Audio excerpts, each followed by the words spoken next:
তো গাইস আমরা প্রায় পাটুলিতে পৌঁছে গেছি, সামনে পাটুলি বাজার। তো চলুন।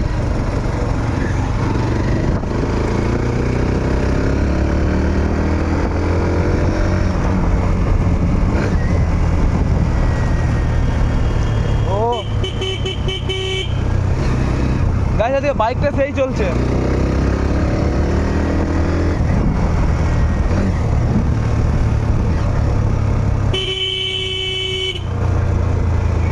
আর গাইস পাটুলিতেও খুব তোড়জোড় হয় দুর্গাপুজোতে।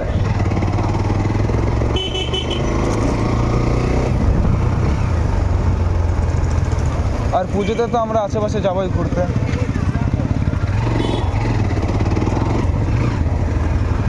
তো চলে এসছে, এটা হচ্ছে পাটুলির বাজার।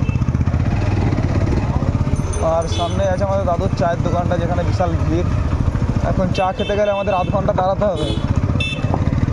তো কী করবো তাই ভাবছি আমরা। আপনার চায়ের দোকানটা দেখাচ্ছি, এই দেখুন ডান দিকে চায়ের দোকান, বিশাল ভিড়। তো দেখা যাক কী করি। বাট